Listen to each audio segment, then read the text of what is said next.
Hello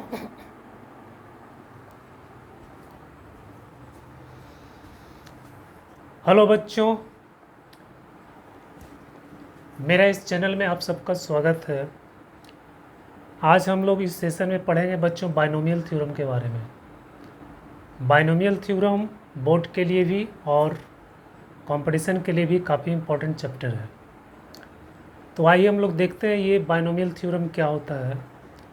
binomial theorem, binomial का मतलब होता है वैसा अलजेब्रिक एक्सप्रेशन जिसमें सिर्फ दो टर्म, जैसे x प्लस ए हो गया, एक्स स्क्वायर माइनस वन हो गया, 1/3 x³ माइनस एक्स स्क्वायर हो गया। ये सब में दो टर्म है और इसी को कहा जाता है बाइनोमियल। फिर बाइनोमियल का अगर हम लोग पावर डालेंगे तो उसको एक्सपेंशन हम लोग कैसे करेंगे, उसको कैसे एक्सपेंड करेंगे, इसका जो है टेक्निक है बाइनोमियल थ्योरम। बाइनोमियल थ्योरम से हम लोग इसके पावर को एक्सपेंड करते हैं। जैसे अगर एक्स के पावर ए है, इसका पावर 10 है, तो इसको हम लोग कैसे एक्सपेंड करेंगे। एक्स स्क्वायर माइनस एक्स की पावर 3 है, इसका पावर 4 है, तो इसको हम लोग कैसे एक्सपेंड करेंगे। तो ये एक ऐसा टेक्निक है जिसके द्वारा हम बहुत आसानी से इसको एक्सपेंड कर सकते हैं।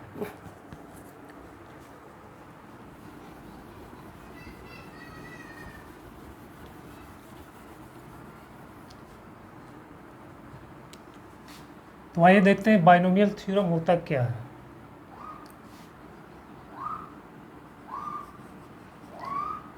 When n is पॉजिटिव,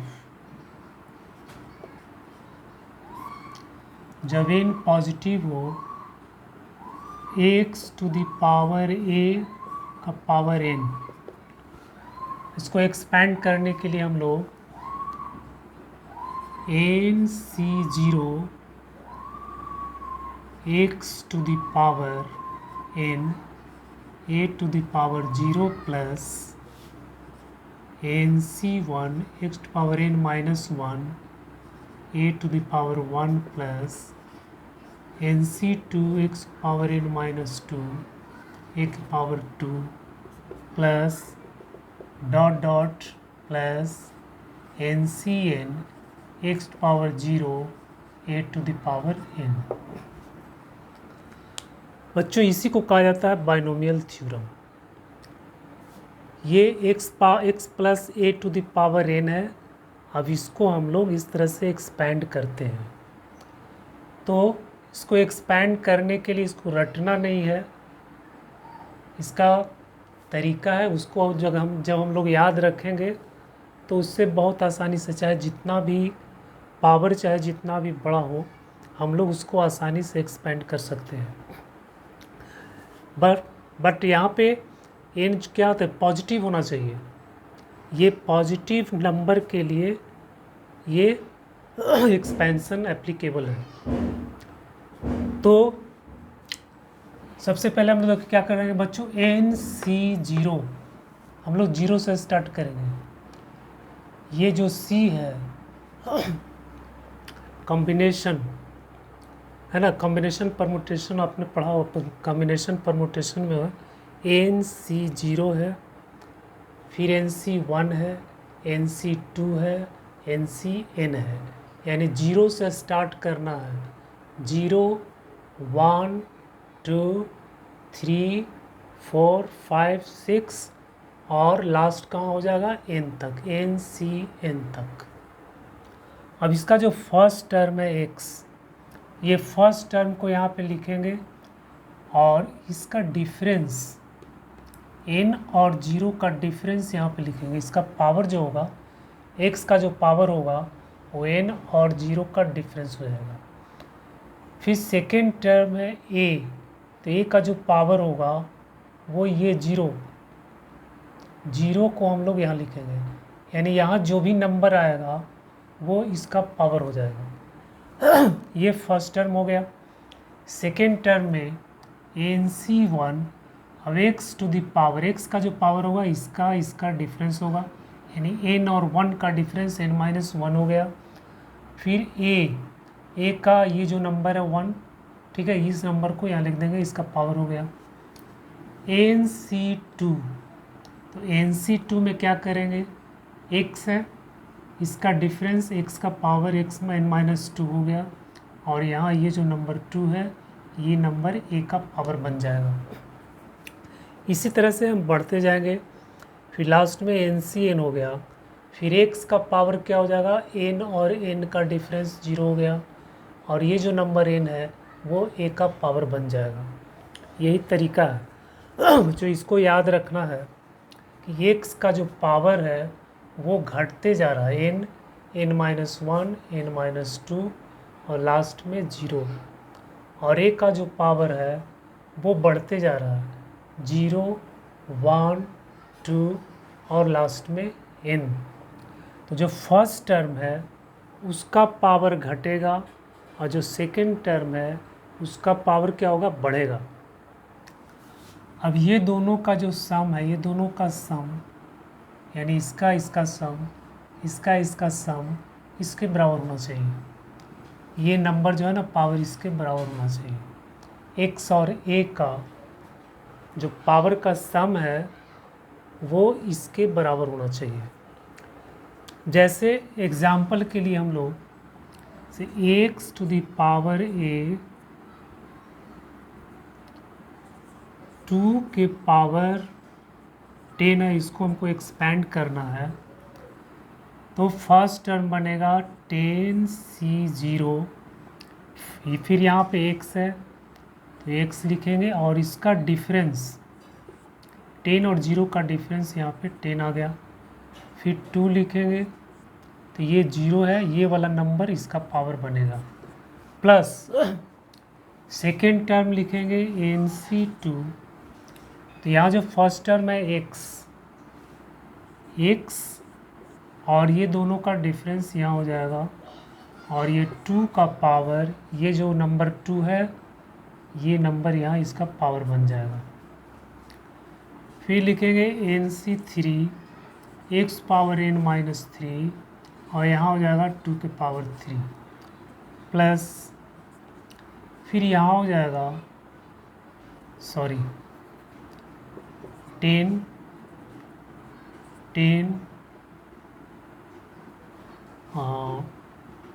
यहाँ पे हो जाएगा बच्चों 8, यहाँ पावर हो जाएगा 7, इसका डिफरेंस लिखना है। फिर यहाँ हो जाएगा 10C10 और x के पावर 0 और 2 के पावर 10, ये x प्लस 2 के पावर 10 का ये एक्सपेंशन बन गया। अब इसमें जो है ये जो टर्म है NC0 NC1 NC2 NC3, इसको कहा जाता है बाइनोमियल कोएफिशिएंट्स।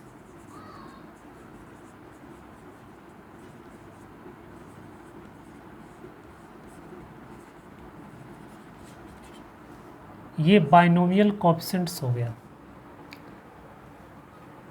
और NC0A NC1A NC2A के पावर 2, ठीक है, ये x जो वेरिएबल है x को छोड़ करके जो टर्म बन रहा है NC0 A के पावर 0 NC1 A के पावर 1 NC2 A के पावर 2 NC3 A के पावर 3, ये सब जो टर्म है इसको बोला जाता है कोएफिशिएंट्स।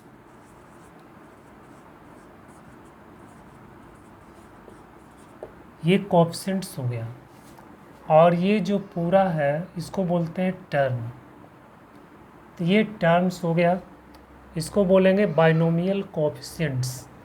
इसमें बच्चों कंफ्यूज नहीं करना है, NC0, NC1, NC2, NC3 इसको बोलते हैं बाइनोमियल कोएफिशिएंट्स, और ये जो टर्म्स है इसको बोला जाता है कोएफिशिएंट्स।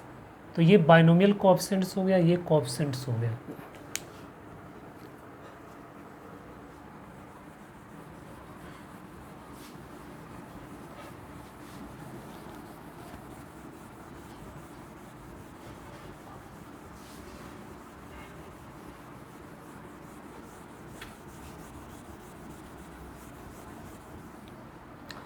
अब ये बाइनोमियल कोएफिशिएंट्स में टोटल नंबर ऑफ टर्म्स कितने होते हैं?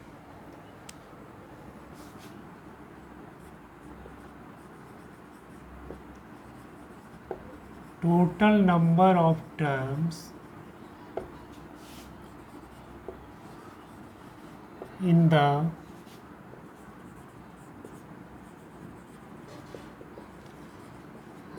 the expansion of x to the power x plus a to the power n equal to ये होता है n+1।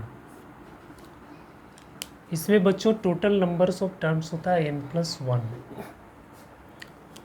अगर x+1 टू द पावर 10 है तो इसका टोटल नंबर ऑफ टर्म्स हो जाएगा 10+1 equal to 11। x minus a to the power 50 है तो इसका टोटल नंबर्स ऑफ टर्म्स हो जाएगा 50+1 इक्वल टू 51। यानी जो पावर रहता है उससे एक अधिक हो जाता है, टोटल नंबर्स ऑफ टर्म्स हो जाता है।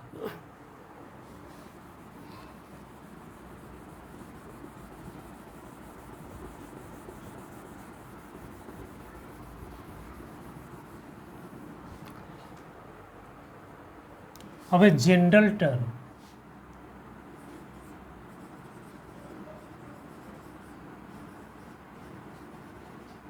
जनरल टर्म, जो जनरल टर्म को हम लोग TR या TR+1 से डिनोट करते हैं, ये जनरल टर्म है। तो TR+1 इक्वल टू होता है general term in the expansion of x plus a to the power n। इसके एक्सपेंशन में जनरल टर्म क्या होगा? तो ये होता है NCR x to the power n minus r a to the power r। ये जनरल टर्म हो गया।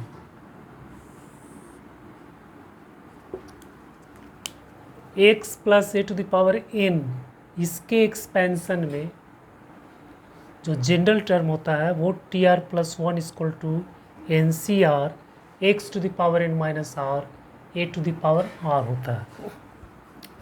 अब यहाँ पे r+1 है, यहाँ एक माइनस हो जाता है। r+1 है तो यहाँ एक माइनस हो जाता है, इसका डिफरेंस यहाँ लिखते हैं और ये r यहाँ हो जाता है। अगर हमको लिखना है सेवेंथ टर्म तो हम क्या करेंगे बच्चों? NC, यहाँ r है तो यहाँ जो नंबर है इसमें से एक कम यहाँ पे हो जाएगा 6, और फिर हो जाएगा x to power n-6 a to the power 6। अगर हमको लिखना है T18th टर्म तो हम क्या करेंगे? NC, अब 18 यानी 7 को हम लोग लिख देंगे C6+1, तो इस फॉर्म में आ जाएगा। ये 6 यहाँ आ गया। 18 को हम लोग लिख सकते हैं 17+1, तो ये 17 यहाँ लिखेंगे, यानी 18th टर्म है तो यहाँ एक माइनस करके लिखेंगे 17, और यहाँ x पावर n-17 और a टू द पावर 17। तो ये जनरल टर्म हम लोग इस तरह से लिखते हैं। ये जनरल टर्म हो गया, और ये हो गया सेवेंथ टर्म, ये हो गया 18th टर्म।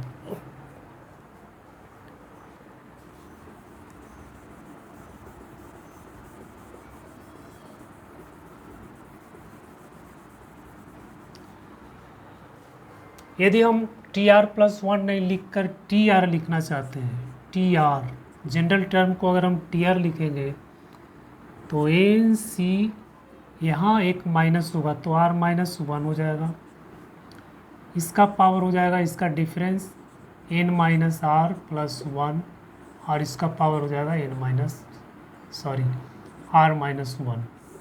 तो ये हो गया, ये जनरल टर्म हो गया, ये भी जनरल टर्म हो गया।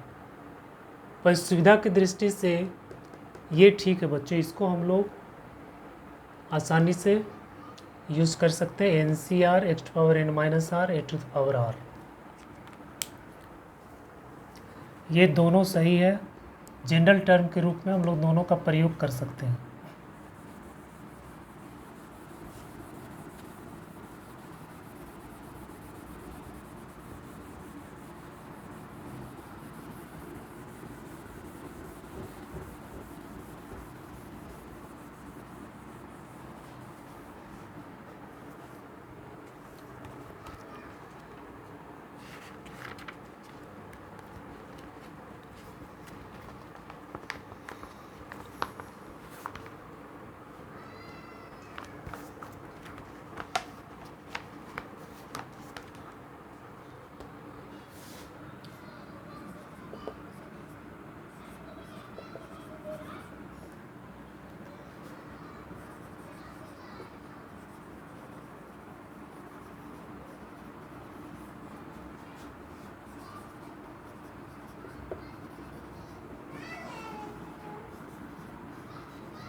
इसमें कह रहा है find the number of dissimilar terms in the expansion of इतना, कह रहा है इसका एक्सपेंशन में टोटल नंबर्स ऑफ टर्म्स कितना आएगा।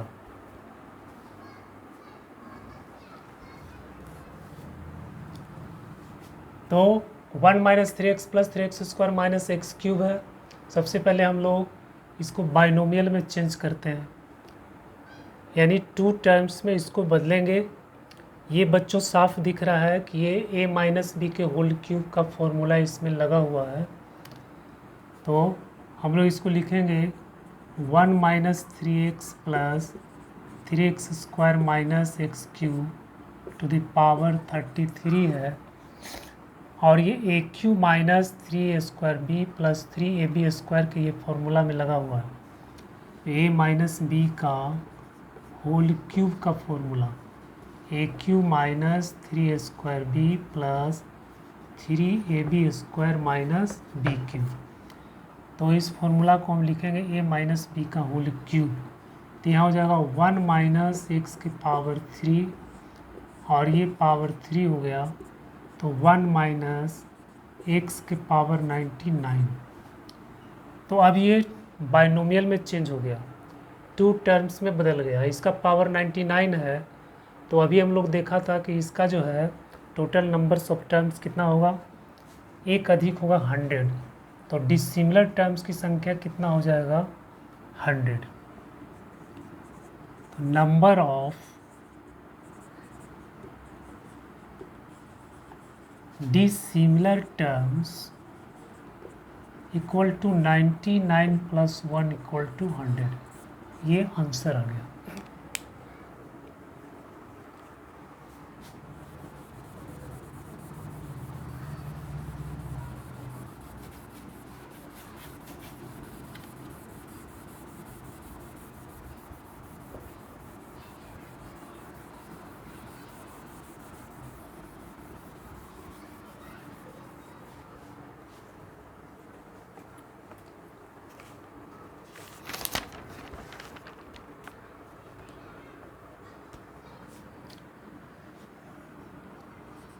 Four x minus 1/2 root x to the power 13, इसमें कह रहा है सेवेंथ टर्म निकालना।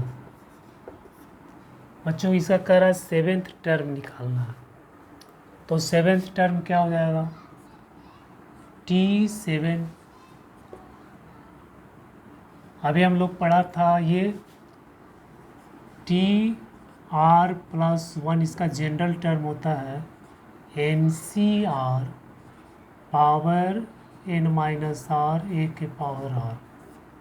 तो इसी में हम लोग इसको सेवेंथ टर्म इससे निकाल लेंगे। तो सेवेंथ टर्म को लिखने के लिए हमें 6+1 यानी एक यहाँ पे माइनस करना पड़ेगा।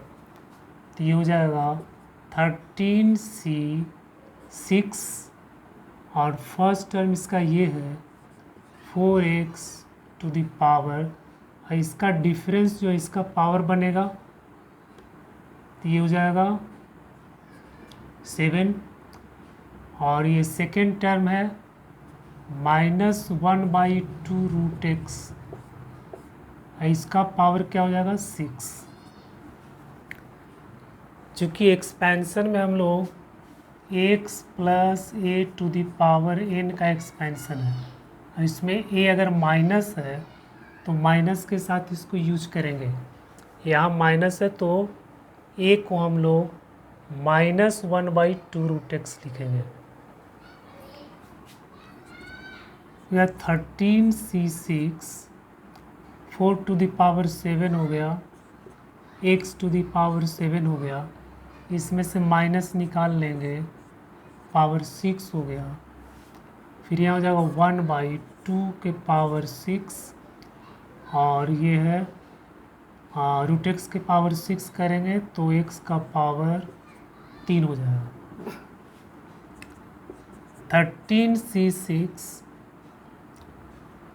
ये 2 के पावर 6 है, इसको लिखेंगे 2 के पावर 14। 4 का पावर 7 है तो इसको लिखेंगे 2 के पावर 14, और 14 में से 6 घट जाएगा तो हो जाएगा 2 के पावर 8, और ये -1/6 है तो 1 हो जाएगा क्योंकि पावर 6 है। और फिर यहाँ x का पावर 3, 7 का पावर, ये 7 में से 3 माइनस हो जाएगा तो x का पावर 4। ये आपका सेवेंथ टर्म निकल गया।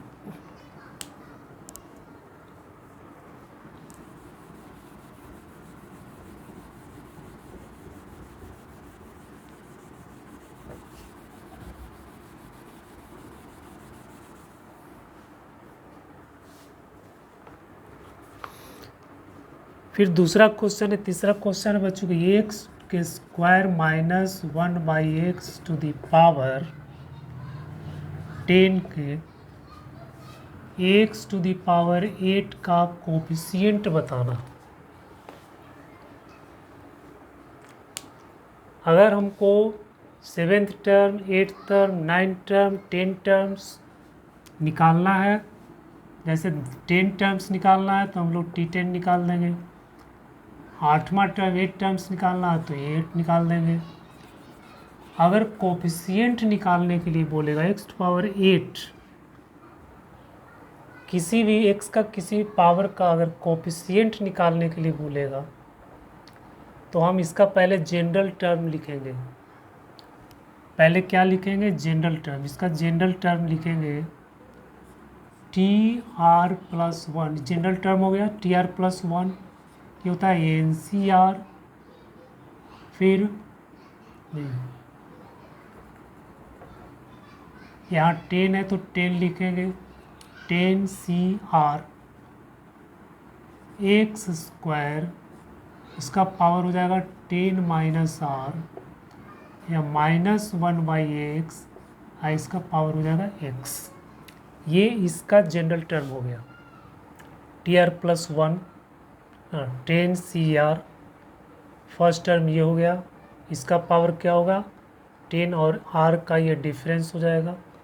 फिर -1/x लिखेंगे, और ये जो नंबर एक r है ये r इसका पावर बन जाएगा। ये हो गया 10CR। अब यहाँ हो जाएगा x⁴ 20 - 2r, या माइनस बाहर निकाल देंगे, r हो गया, और फिर हो जाएगा x के पावर -r, ये पावर r बनेगा, फिर इसको ऊपर कर देंगे, x पावर -r हो गया। तो क्या 10CR ये पावर दोनों ऐड हो जाएगा, -1r x to power 20 -3r। इसमें क्या करना है बच्चों कि हमको x का जो टर्म है उसको अलग करना है, और बाकी ये कांस्टेंट टर्म्स है, ये कोएफिशिएंट्स है, इस कोएफिशिएंट्स को हम लोग अलग करेंगे, और जो वेरिएबल का पावर है उसको हम लोग अलग करेंगे। अब हमको 20 -3r को 8 बनाना है। अगर ये 8 हो जाएगा तो ये क्या हो जाएगा, इसका कोएफिशिएंट बन जाएगा। 20 -3r को अगर हम 8 बना देंगे, यहाँ पे अगर 8 आ जाएगा तो इसका कोएफिशिएंट क्या हो जाएगा, ये वाला 10cr -1 to the power r, ये जो है इसका कोएफिशिएंट बन जाएगा। तो हम लोग क्या करेंगे, 20 -3r को 8 के बराबर कर देंगे। 20 -3r बराबर 8, तो 3r बराबर हो जाएगा 12, और r का वैल्यू हो गया 4। तो x टू पावर 8 का जो कोएफिशिएंट हुआ ये वाला हो गया। तो रिक्वायर्ड कोएफिशिएंट बराबर हो गया 10cr का वैल्यू 4 -1 टू द पावर 4 बराबर हो गया 10c4। ये x टू पावर 8 का ये कोएफिशिएंट निकल गया 10c4।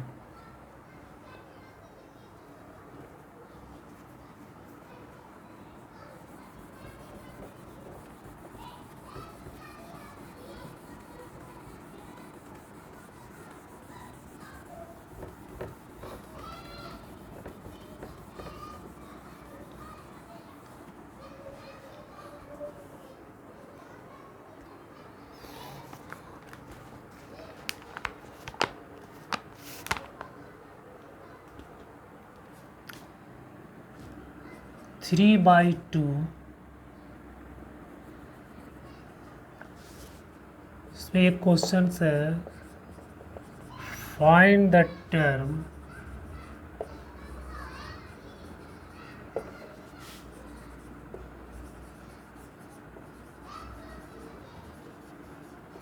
independent of x in the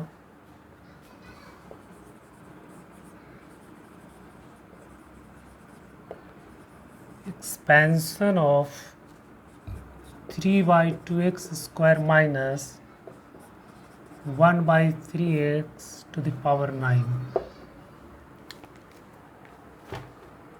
अगर आप find the term independent of x, नहीं वैसा टर्म बताना है जिसमें एक्स नहीं हो, एक्स ये इंडिपेंडेंट ऑफ एक्स का मतलब हो वैसा टर्म जिसमें एक्स नहीं हो। तो एक्स नहीं हो का मतलब है कि हमको एक्स टू द पावर 0 का कोएफिशिएंट फाइंड करना है, एक्स टू द पावर 0 का कोएफिशिएंट फाइंड करना है। तो एक्स पावर 0 का कोएफिशिएंट अभी हम बता रहे थे कि अगर एक्स के पावर कोई भी पावर का अगर कोएफिशिएंट बताना है तो हम उसका जनरल टर्म पहले लिखेंगे। तो एक्स टू पावर 0 इसका कोएफिशिएंट बताना है, तो हम लोग इसका पहले क्या लिखेंगे, जनरल टर्म।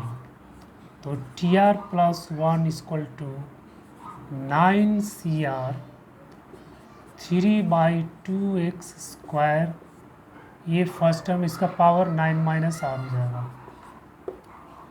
फिर यहाँ पे हो जाएगा -1/3x, और इसका पावर r हो जाएगा। तो ये बच्चों का 9cr, यहाँ कांस्टेंट को अलग कर देंगे, 3/2 पावर 9 - r, और यहाँ हो जाएगा 18 - 2r। फिर यहाँ से माइनस को अलग कर देंगे, और यहाँ हो जाएगा 3 टू द पावर r और x के पावर r। तो अगर 9cr 3/2 to the power 9 minus r, और ये पावर ऊपर जाएगा, माइनस आ जाएगा, फिर इसके साथ ऐड हो जाएगा, और ये हम लोग इसको अलग कर देते हैं, और एक्स की पावर 18 माइनस 3r हो गया। अब इसमें वेरिएबल अलग हो गया और ये कांस्टेंट अलग हो गया। अब 18 माइनस 3r को हम लोग जीरो कर देंगे। 18 माइनस 3r को क्या कर देंगे, जीरो कर देंगे। जीरो करने का मतलब है कि ये जो टर्म है वो एक से इंडिपेंडेंट हो जाएगा, यानी एक्स का टर्म इसमें ख़त्म हो जाएगा। तो 18 माइनस 3r को हम लोग जीरो के बराबर कर देंगे। 18 minus 3r equal to zero, तो r का वैल्यू आ जाएगा 6। तो term independent of x, required term क्या हो जाएगा, 9c, r का वैल्यू हम रखेंगे 6, 3/2, और यार 9 minus 6 minus 1 to the power 6, तो यह 9c6 3/2 पावर 3, और ये 1 हो जाएगा। फिर इसको हम लोग सॉल्व कर देंगे तो वो आंसर आ जाएगा। तो ये इंडिपेंडेंट टर्म हो गया, ऐसा टर्म जिसमें एक्स नहीं है, एक्स इसमें एब्सेंट है।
बच्चों एक कॉन्सेप्ट है कि k plus 1th term from the end in the expansion of x plus a to the power n। कभी कभी क्वेश्चन पूछ देता है फ्रॉम एंड, यानी स्टार्टिंग से नहीं, एंड से k प्लस 1th टर्म। तो हम लोग क्या करेंगे, ये टर्म को चेंज कर देंगे, x प्लस ए को a प्लस एक्स लिख देंगे, और from the beginning nth term निकाल लेंगे, है ना। तो k plus 1 term from the beginning in the expansion of a plus x to the power n। जैसे अगर हम क्वेश्चन में देता है कि 2x square plus 1/2 to the power 18, इसका पूछ देगा फ्रॉम एंड से 7th टर्म। फ्रॉम एंड से 7th टर्म अगर बताना है तो हम लोग क्या करेंगे, ये टर्म को एक्सचेंज कर देंगे, 1/2 प्लस 2x स्क्वायर प्लस 18, और ये हम लोग स्टार्टिंग से फ्रॉम द बिगनिंग इसका 7th टर्म निकाल देंगे। शुरू से हम लोग इसका 7th टर्म निकाल देंगे, वही एंड से इसका 7th टर्म हो जाएगा।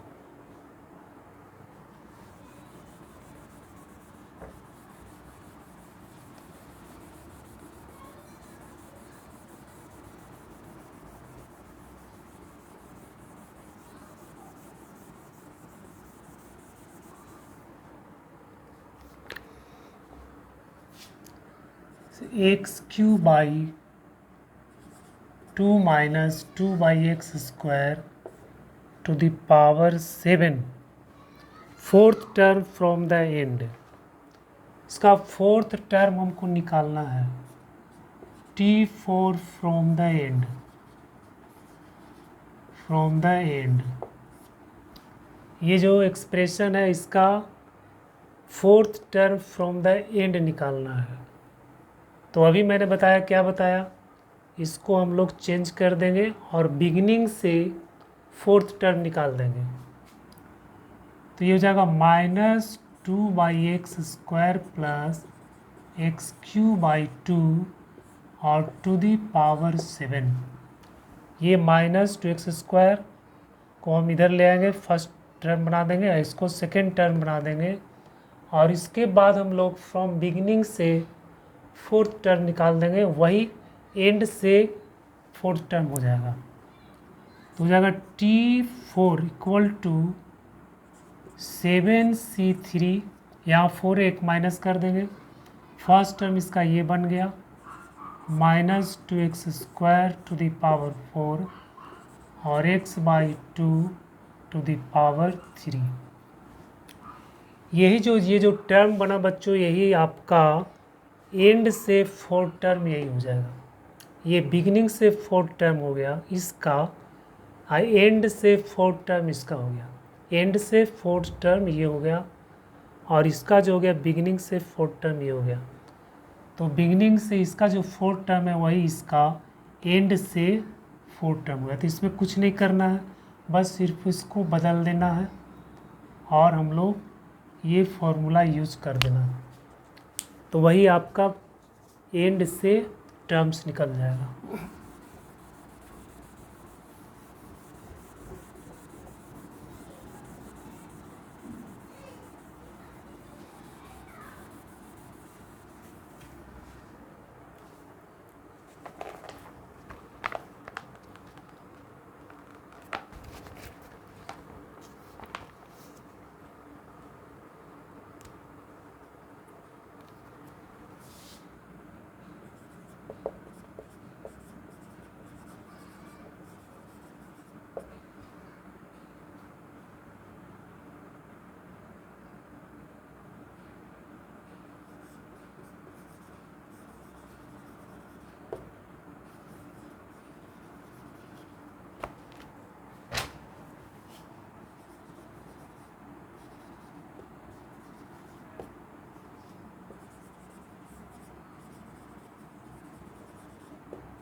ये क्वेश्चन है, find the seventh term from the end in the expansion of इतना। इसके एक्सपेंशन में हमको एंड से निकालना है, इधर से निकालना है सेवेंथ टर्म। तो हम लोग क्या करेंगे, इस टर्म को एक्सचेंज कर देंगे, बदल देंगे। 3/4x माइनस 3/4x को फर्स्ट टर्म बना देंगे, x² को हम लोग सेकेंड टर्म बना देंगे और फ्रॉम बिगनिंग से सेवेंथ टर्म निकाल देंगे। तो ये हो जाएगा -3/4x प्लस x² और टू द पावर 50। तो T7 क्या हो जाएगा, 50C6 minus 3/4x to the power 50 है 44 और फिर यहाँ पे हो जाएगा x² टू द पावर 6। फिर इसको सिंप्लीफाई करके आगे हम लोग इसको लिख देंगे। यही जो टर्म हुआ एंड से इसका, इसके एक्सपेंशन में एंड से ये टर्म हो गया और इसका एक्सपेंशन में बिगनिंग से ये टर्म हो गया। तो ये दोनों बहुत आसान है, इसमें सिर्फ चेंज करके उसका हम लोग टर्म्स निकाल देते हैं।